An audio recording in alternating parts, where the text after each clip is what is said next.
विधानसभा निवडणुकीतून मनोज जरांगेंनी माघार घेतली आहे। मित्र पक्षांनी उमेदवारी यादी दिली नाही, त्यामुळे एका जातीवर निवडणूक लढवणं शक्य नसल्याचं म्हणत जरांगे पाटलांनी निवडणुकीतून माघार घेतली आहे।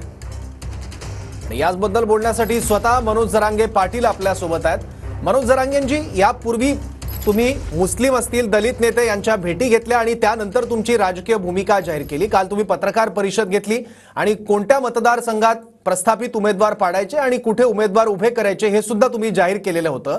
एका रात्रीतून असं काय घडलं की तुम्ही विधानसभेतून माघार घेतलीत? नाही, रात्रीतून कशाचं, आम्ही काल दिवसभर आमचं विधानसभा मतदारसंघ निवडायचं काम सुरू होतं। आम्ही दिवसभर ते निवडले। आमचं पहिल्यापासून एक ठरलं होतं की ठराविकच लढायचं, कारण उगाच सगळंच महाराष्ट्र लढायचा नाही, उगाच जेवढा आवक आहे तेवढंच बोललं पाहिजे असं मी स्पष्ट केलं होतं। ते रात्रभर आम्ही ठरवलं। ज्यावेळेस 3:30-4 वाजता उमेदवार निवडायचं काम सुरू झालं, म्हणलं आता एक एक निवडायचं आणि सकाळी 8 वाजता आपल्याला सांगावं लागणार आहे या मतदारसंघात हा उमेदवार, म्हणजे बाकीच्याला अर्ज काढून घ्यायचे या प्रक्रियेसाठी। मग तेवढ्यात ते आम्ही विचारलं, त्यांचे येणार होते ना नावं, आलेत का बघा म्हणले, कारण त्यांचे काल 2-2:30 वाजता काही बांधव आले होते, जावई ते त्यांचे, त्यानंतर बरेच जण त्यांचे आले होते। परत 5-7 वाजता पण आले होते, म्हणजे पाठवून देत होतो आम्ही लगेच 2-4-5-7 नावं काय आहेत ती, आम्ही थोडे लढायचं ठरवलं होतं। आंबेडकर साहेबाचे तर एक आलं होतं, एक 2-2 मला वाटतं नावं त्यांचे आलते। आले म्हणलं नावच नाहीत म्हणल्यावर कसं काय लढावं मग आता, असं ठरलं तर पण तरी आमची चर्चा झाली 4:30 वाजता की लढायचं का तरी पण। तर म्हणले काय म्हणले, नको, एका जातीवरती लढणं शक्य नाही, आणि मी 3-4 महिन्यापासून म्हणायचं जिंकणं शक्य नाही एका जातीवरती। असं झालं, एवढंच, बाकी काय नाही। आम्ही काय कोणावर नाराज नाहीत, काय नाहीत, आम्ही काय मित्र येतं पुढे राहणार आहेत आजारात, ते तरी कोणते राजकारण येतो, ते बी सामाजिकच आहेत आमच्यासारखेच, त्यांना तरी जास्त राजकीय थोडाच अनुभव आहे। आमच्यासारखे ते बी अन्याय झाला त्यांच्यावर आमच्यावर झाला म्हणून एकत्र यायचा प्रयत्न केला, पण आमचा काय खानदानी धंदा नाही, जाऊ दे तिकडे, त्यात काय एवढं आम्हाला काय वाईट वाटत नाही त्याचं, आमचं काय खानदानी धंदा नाही तो राजकारण। पण जरांगे पाटील, तुम्ही एका जातीवर कुठे सामोरे जात होता? तुम्ही दलित नेत्यांच्या भेटीगाठी घेतल्या, तुम्ही मुस्लिम नेत्यांना सुद्धा सोबत घ्यायचा प्रयत्न केला। दलित, मुस्लिम आणि मराठा अशी एक नवी सामाजिक मोठ बांधण्याचा तुम्ही राजकीय पटलावर एक प्रयत्न केला, त्यामुळे यात एक जात कुठे आहे? मग याच्यात तुम्हाला मुस्लिम नेते असतील किंवा दलित नेते, दोघांचे अपेक्षित सहकार्य नाही मिळालं का? नाही, तसं नाही मिळालं, नाही असं पण नाही, परंतु आता उद्याच्याला सकाळी म्हणजे आज आम्हाला आता उमेदवारी अर्ज मागे घ्यायचे, आणि जर आपल्याजवळ त्यांचे नावच व्हॉट्सअपला महत्वाचे आले नसते, यादी आली समजा, त्याचा काय उपयोग नाही मोठी यादीचा, पण ते ठराविक काय नावं असतात 5-7, ते नावं आले तर आपल्याला ते यादीत घेऊन डिक्लेअर करता येते। आता इथं पाठ 4 वाजत आले, 8 वाजता आम्ही प्रेस लावली, आणि त्याच्यानंतर मतदारसंघातल्या लोकांना आपण आपल्या राज्यभरात इथून जायचं, इथं 35-40 हजार लोक बसून होते, एवढ्या लोकांना वापस जायचं, फॉर्म काढायचं। मग हे कधी होणार म्हणलं, मायला जर उशिरा आलं तर नसल्याला लफडं व्हायचं। मग त्याच्यापेक्षा ना एवढं काय लढून 4-2 जण तिथं जातील मात्र इच्छा होती, ते काय आरक्षणच घेऊन येणार नव्हते, काय प्रश्न मांडतील एवढंच होतं। 4-2 जण विधान भवनात जर गेले तर अडचणी शेतकऱ्याच्या गरिबाच्या मांडतील ही इच्छा होती, पण त्याच्यासाठी जर नाहीच झालं आणि जर आपल्याच नुसते नावं डिक्लेअर केले आणि त्यांची जर यादीच नाही आली, 2 दिवस लेट आली, इकडे डिक्लेअर झालं, काय करायचं?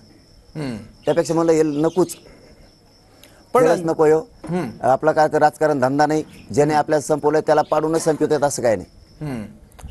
पण याच्यात काय महाराष्ट्रातले सगळे 288 मतदारसंघ काय तुमच्या रडारवर नव्हते? अगदी ठराविक मतदारसंघांची तुम्ही यादी तयार केली होती आणि त्याच्याबद्दल काल भूमिका सुद्धा जाहीर केलेली होती, त्यामुळे ऐनवेळी तुम्हाला कोणी अंधारात ठेवल्यामुळे हे झालं का? कारण अतिशय स्पेसिफिक तुमचं काम चाललं होतं, कुठल्या मतदारसंघात उभे करायचे आणि कुठे पाडायचे याच्या बाबतीत तुम्ही एकदम स्पष्टता बाळगली होती बोलताना सुद्धा, तुम्हाला अंधारात ठेवल्यामुळे ही माघार घ्यावी लागली का नंतर?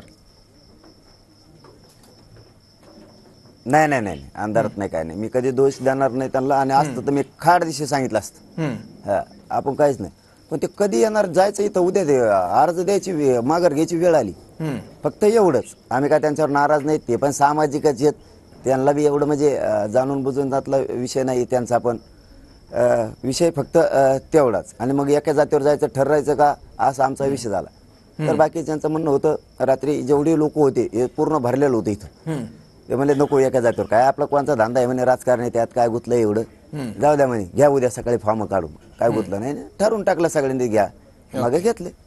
ओके. जरांगे पाटील, तुम्ही लोकसभा निवडणुकीच्या वेळेस राजकीय भूमिका थेट उघडपणे जाहीर केलेली नव्हती, पण बीडमध्ये जरांगे फॅक्टर कसा चालला ते सगळ्या महाराष्ट्राने बघितलं. कोणाला फटका बसला हे सुद्धा महाराष्ट्राला माहिती आहे.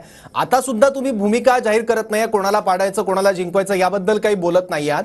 पण बीड पॅटर्न संपूर्ण राज्यात दिसणार आहे का? महाराष्ट्रातल्या काही मतदारसंघांमध्ये जरांगे फॅक्टर बीड सारखाच वर्क करणार आहे का? पुऱ्या राज्यात हो, माझ्या मराठ्यांच्या शिवाय राज्यात कोणीही निवडून येऊ शकत नाही. फक्त TV 9च्या माध्यमातून मराठा समाजाला जाहीर सांगतो, सगळ्यांनी अर्ज काढून घ्या. आपल्याला निवडणूक लढवायची नाही, एका जातीवर निवडून येऊ शकत नाही. आपण 4-2 जण निवडून याच्या नादात राहतो, तर आपण जर पडले तर आपल्या जातीला खाली मान घालून जगावं लागल. आपण आपल्या जातीला खाली मान घालून जगायला लावू शकत नाही. त्या निवडणुकातून काही गुतलं नाही आपलं. सगळे जाती सोबत आल्या तर निवडणूक जिंकू शकतो. म्हणून सगळ्यांनी फॉर्म काढा आणि जर कोणी ठुले तर ते ठेवणाराचा तू आणि तो धंदा तू बघून घे. याचबरोबर TV 9च्या माध्यमातून सांगतो, ना महायुती ना महाविकास आघाडीला कोणालाही आपण पाठिंबा दिलेला नाही, कुठल्याही अपक्षाला दिला नाही, कुठल्याही राखीव मधल्याला दिला नाही, देणार सुद्धा नाही. तिसरा विषय TV 9च्याच माध्यमातून सांगतो की मराठा समाजानं लेकरं डोळ्यासमोर ठेवा, ते कधीच विसरू नका. राजकारण आपला धंदा नाही. लढलो तरच न्याय मिळणं असं काय नाही. जरी 4-2 आपण लढलो असतो तर निवडून आले असते तरी त्यांनी फक्त तिथं प्रश्नच मांडले असते, तो काय आरक्षण घेऊन आला नसता. तरीही आपल्याला आंदोलन करून संघर्ष करावाच लागला असता. तो संघर्ष मी जिवंत आहे तोवर करल. मी जिवंत आहे तोपर्यंत तुमच्याशी केव्हाही गद्दारी करणार नाही.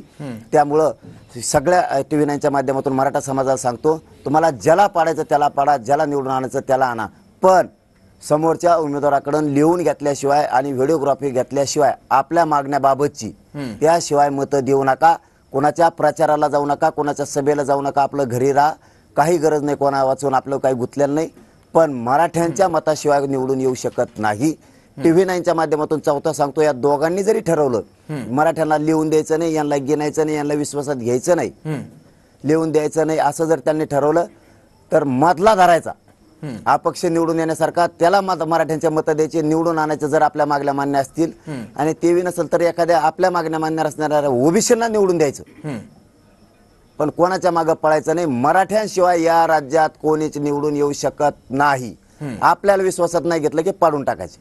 आणि ज्यांनी आपल्या वाटोळ केलं, आपल्या डोळ्यात देखता आपल्या आरक्षण दिलं, आपल्या आई बहिणीवरती हल्ला केला, आपल्या लाखो पोरांवरती केसेस गेले, आपले बलिदान गेले, आपल्या नाकावर टिचून खुन्नस देऊन 16-17 जातीला आरक्षण दिलं, पण 15 महिन्यापासून करोडो मराठा समाज आरक्षण मागतो, त्यांना मिळू दिलं नाही.